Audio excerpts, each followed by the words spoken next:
नमस्कार, आप देख रहे हैं रूबरू बिहार और मैं हूं आपके साथ वैष्णवी। लोकसभा चुनाव अब बेहद नज़दीक है, तो वहीं सभी पार्टियां जोरों शोरों से अपनी अपनी तैयारियों में लगी है।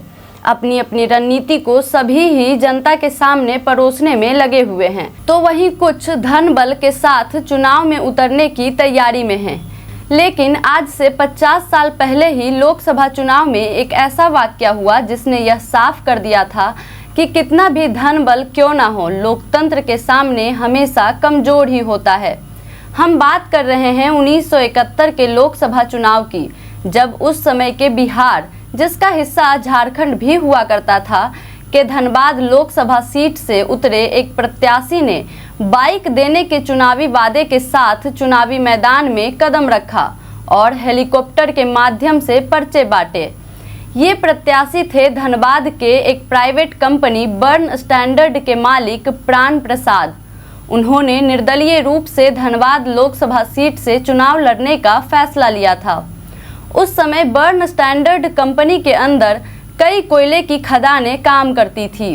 1971 के आम चुनाव में धनबाद लोकसभा सीट से प्राण प्रसाद के अलावा कुल 14 और उम्मीदवार चुनाव में खड़े हुए थे, मगर जैसे ही यह खबर फैली कि प्राण प्रसाद धनबाद लोकसभा सीट से चुनाव लड़ रहे हैं, सभी उम्मीदवारों की चिंता बढ़ गई।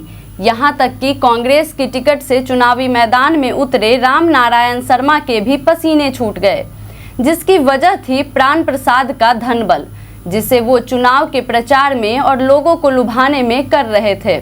प्राण प्रसाद ने उस समय कार्यकर्ताओं के बीच ये कहकर राजदूत बाइक बांटी कि अगर चुनाव में उनकी जीत हुई तो बाइक उन्हें ही दे दी जाएगी।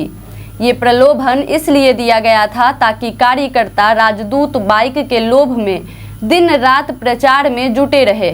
तो साथ ही प्राण प्रसाद हेलीकॉप्टर का उपयोग प्रचार के लिए पर्चे बंटवाने में किया करते थे।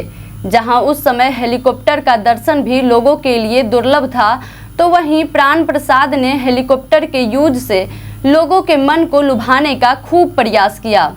लोग हेलीकॉप्टर से गिरते पर्चे को लेने के लिए दिन भर इंतजार करते और हेलीकॉप्टर के आने के आभास से ही गांव के सभी बच्चे, बूढ़े, जवान घर के बाहर आ जाते। इस तरह के चुनावी प्रचार को देखकर सभी लोग यह मान चुके थे कि प्राण प्रसाद भारी अंतर से यह चुनाव जीतने वाले हैं। मगर जैसे ही चुनाव का रिजल्ट घोषित हुआ तो सब हैरान रह गए। न सिर्फ चुनाव में प्राण प्रसाद की हार हुई, बल्कि वो दूसरे नंबर पर भी नहीं थे। वोटों की गिनती के बाद कांग्रेस के राम नारायण शर्मा को विजेता घोषित किया गया, तो वहीं मार्क्सवादी कम्युनिस्ट पार्टी के टिकट से चुनाव लड़ रहे विनोद बिहारी महतो दूसरे नंबर पर रहे, जबकि पूरे धन बल के उपयोग से दमखम से चुनावी मैदान में उतरे प्राण प्रसाद को तीसरा स्थान प्राप्त हुआ। धनबाद लोकसभा चुनाव के इस नतीजे ने यह साफ कर दिया था कि लोकतंत्र में सबसे बड़ी जनता होती है और कोई कितना भी जोर लगा ले, अगर जनता ने उसे नकार दिया तो वो लोकतंत्र की कुर्सी पर कभी नहीं बैठ सकता।